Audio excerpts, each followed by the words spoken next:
Hi ആൾ, ഇന്ന് നമുക്കൊരു വെള്ളരിക്ക പച്ചടി ആയാലോ?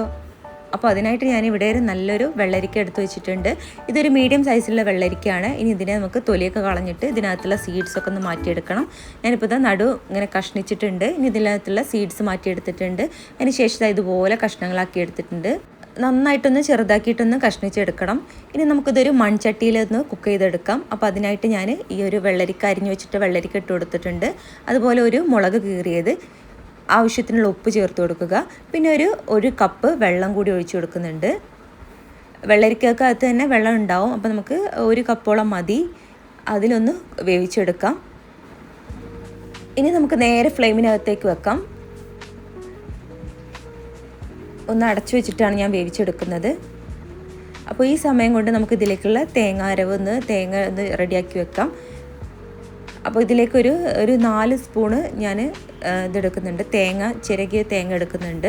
ഇനി ഇതിലേക്ക് വേണ്ടത് 1 ടീസ്പൂണോളം ചെറിയ ജീരകമാണ്. പിന്നെ ഇതിലേക്ക് വേണ്ടത് 1 ടീസ്പൂണോളം കടുകാണ്. കടുക് ഞാനിപ്പോൾ ചേർക്കുന്നില്ല, ആദ്യം ഇതൊന്ന് അരച്ചെടുക്കട്ടെ, അതിന് ശേഷമാണ് കടുക് ചേർക്കുന്നത്. അപ്പോൾ ഒരല്പം വെള്ളം ചേർത്തിട്ടൊന്ന് ഇതൊന്ന് പേസ്റ്റാക്കി എടുക്കാം. പിന്നെ ഒരു പച്ചമുളക് കൂടെ ഇട്ട് കൊടുക്കുന്നുണ്ട്. അപ്പോൾ നമ്മുടെ വെള്ളരിക്ക നന്നായിട്ട് തിളച്ച് വരുന്നുണ്ട്. ഇടയ്ക്കൊന്ന് നമുക്കൊന്ന് ഇളക്കി നോക്കാം. കണ്ടോ, ആ ഒരു വെള്ളം ഇറങ്ങി വന്നിട്ടുണ്ട്. ഇതിനകത്ത് ആവശ്യത്തിനുള്ള വെള്ളമുണ്ട്.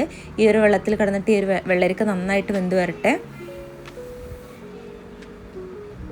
അങ്ങനെ നമ്മുടെ വെള്ളരിക്ക വെന്ത് വന്നിട്ടുണ്ട്. ഒരു 5 മിനിറ്റ്സിൽ തന്നെ വെള്ളരിക്ക വെന്ത് വന്നിട്ടുണ്ട്. ഇനി നമുക്ക് നമ്മുടെ അരച്ച് വെച്ചിട്ടുള്ള തേങ്ങ അരപ്പ് ഇതിലേക്ക് ചേർത്ത് കൊടുക്കാം. അപ്പോൾ ആദ്യം ഇങ്ങനെ ഒന്ന് അരച്ചെടുത്തിട്ടുണ്ട്. ഇനിയാണ് ഞാൻ കടുക് ചേർത്ത് കൊടുക്കുന്നത്. കടുക് നന്നായിട്ട് അരച്ചെടുക്കണ്ട, ജസ്റ്റ് ഒന്ന് ഗ്രൈൻഡ് ചെയ്തെടുത്താൽ മതി. ഇനി നമുക്ക് ഈ ഒരു അരപ്പ് ഇതിലേക്ക് ചേർത്ത് കൊടുക്കാം. നന്നായിട്ടൊന്ന് മിക്സ് ചെയ്തെടുക്കാം. ഈ ഒരു കടുക് അരച്ചെടുത്തിട്ടുള്ള ആ ഒരു കടുകിൻ്റെ ടേസ്റ്റാണ് ഇതിൽ തന്നെ വേറിട്ട് നിൽക്കുക. നന്നായിട്ടൊന്ന് മിക്സ് ചെയ്തെടുക്കാം.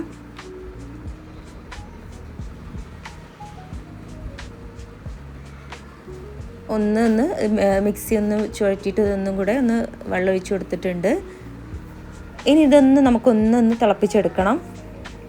ചെറുതായിട്ടൊന്ന് ലോ ഫ്ലെയിമിലിട്ടിട്ട് ഒന്നും കൂടെ ഒന്ന് കുക്ക് ചെയ്തെടുക്കാം, ഈ ഒരു തേങ്ങ അരപ്പ് കൂടെ ചേർത്തതിന് ശേഷം. അപ്പോൾ ഇത് തിളച്ച് വന്നിട്ടുണ്ട്. ഇനി നമുക്കിതിലേക്ക് വേണ്ടത് നല്ല കട്ടി തൈരാണ്. നല്ല പുളിയുള്ള തൈരാണെങ്കിൽ കുറച്ചും കൂടി ടേസ്റ്റ് ഉണ്ടാവും നമ്മുടെ ഈ ഒരു പച്ചടി.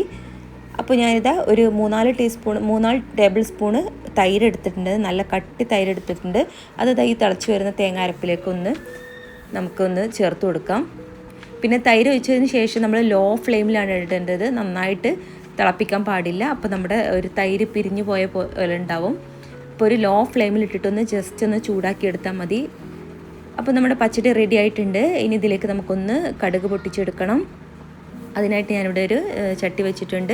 ഇതിലേക്ക് ഒരു അല്പം വെളിച്ചെണ്ണ ഒഴിച്ചു കൊടുക്കുകയാണ്. എണ്ണ ചൂടായതിനു ശേഷം നമുക്കിതിലേക്ക് 1 ടീസ്പൂണോളം കടുക് ചേർത്ത് കൊടുക്കാം. വളരെ ഈസിയാണ് നമ്മുടെ ഈ ഒരു പച്ചടി തയ്യാറാക്കാനായിട്ട്. ഇനി നമുക്കിതിലേക്ക് കറിവേപ്പില, അതുപോലെ കുറച്ച് വറ്റൽമുളക് കൂടെ ചേർത്ത് കൊടുത്തു കഴിഞ്ഞാൽ നല്ല കിഡിലൻ ടേസ്റ്റ് ആവും നമ്മുടെ ഈ ഒരു പച്ചടി. ഇനി ആ ഒരു വറവ് നമുക്കിതിലേക്ക് ഒഴിച്ചു കൊടുക്കാം നമ്മുടെ പച്ചടീൻ്റെ മുകളിലോട്ട്. നല്ല കിഡിലൻ ടേസ്റ്റാണ് ഈ ഒരു വെള്ളരിക്ക പച്ചടി. നമ്മുടെ സദ്യയിലേക്കും അതുപോലെ നമ്മുടെ സാദാ ചോറിലേക്കും ഊണിലേക്കൊക്കെ ഈ ഒരു കൂട്ടാനുണ്ടെങ്കിൽ നന്നായിട്ട് ചോറ് കഴിക്കാൻ പറ്റും. മാത്രമല്ല നല്ല ഹെൽത്തിയാണ്, പെട്ടെന്ന് തന്നെ ഉണ്ടാക്കിയെടുക്കാൻ പറ്റിയ നല്ലൊരു തനി നാടൻ റെസിപ്പിയാണിത്. അപ്പോൾ ട്രൈ ചെയ്യാത്തവരുണ്ടെങ്കിൽ ഒന്ന് ട്രൈ ചെയ്ത് നോക്കുക. വെള്ളരിക്കൊക്കെ ഇരിപ്പുണ്ടെങ്കിൽ ഇപ്പോൾ തന്നെ ഒന്ന് തയ്യാറാക്കി നോക്കൂ, എല്ലാവർക്കും ഇഷ്ടപ്പെടും. അപ്പോൾ കൂടുതൽ വീഡിയോസിനായിട്ട് ഈ ചാനലിലേക്ക് സബ്സ്ക്രൈബ് ചെയ്യുക.